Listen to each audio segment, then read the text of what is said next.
Yeah. Apple pie, get it? Yeah. All right. Let's move on to Don't ChatGPT. quit the day job.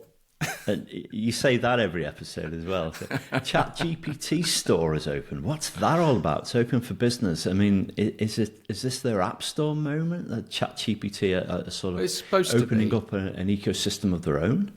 Yeah, it's supposed to be. Well, so this gets confusing because they're using the same letters for different things. So we have ChatGPT, which everybody knows as, which is the chatbot that allows you to communicate with the artificial intelligence system at the back end. So the free version of ChatGPT uses GPT 3.5.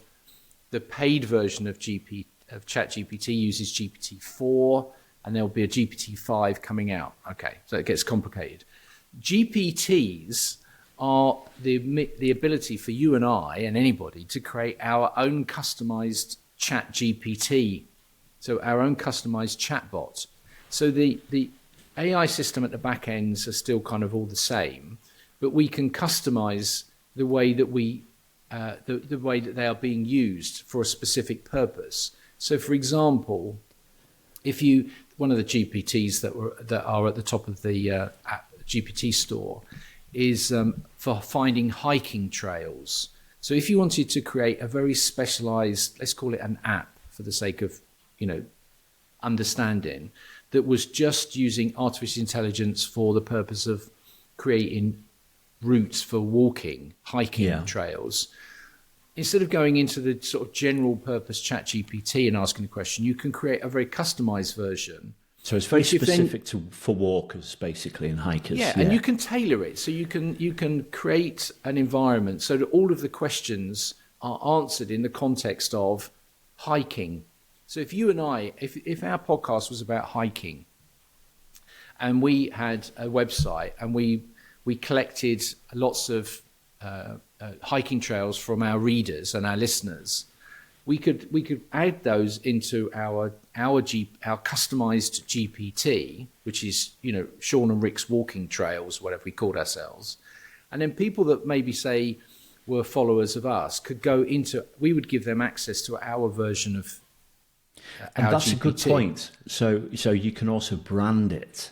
So say who's a good outdoor Blacks? I don't know if they're still going, but an outdoor company could create that hiking app. Using and they are AI. doing, they and are sell doing, some shoes off, and sell some shoes off the back of it. Exactly, and so now you can only use a GPT if you're on OpenAI's paid plan, which is $20 plus tax, so it's 24 for me a month, 24 euros I think I pay. But OpenAI are saying they're going to share some of the revenue back. So people that build successful GPTs that are used by lots of people will get some money back. They'll have ways of earning money as well as being able to promote their own products. And so you're going to see a lot of companies creating GPTs. You're going to see lots of research firms. So, for example, if you were, I don't know, let's say you had a database. Let's say you sold research on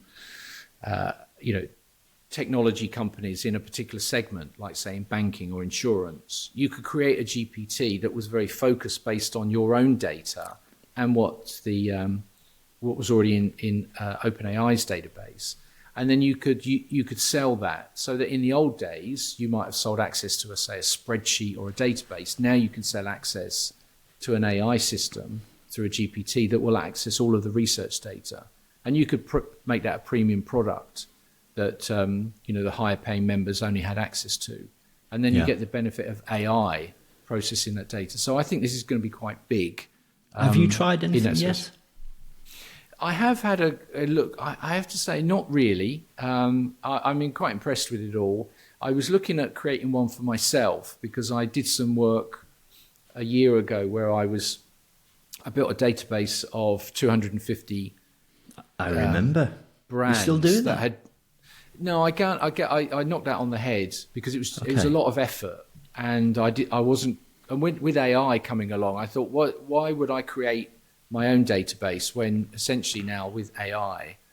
But now that the GPTs have come in, the GPT would be perfect because I can take all of the data that I've got and build a GPT for my emerging technologies database, and then use AI to access it. I tried doing it with Notion with their AI, but it didn't work too well. But that was before GPT, so that would be a great use case, and I might in the new year turn to that and reinvigorate that one, and I would sell that like I did before as a premium product. So if anybody wanted that kind of information, just briefly, Rick, is it easy to do? Yeah.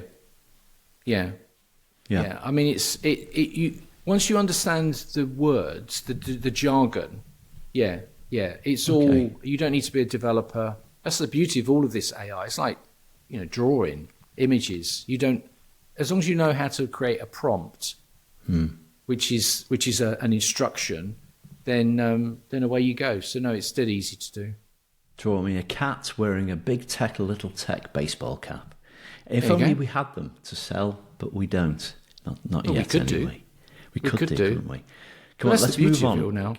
That is. Let's move on from AI for a moment and lead the way on this one, because you are a bit more of a Bitcoin guru than I am. So what's happening at the moment? What does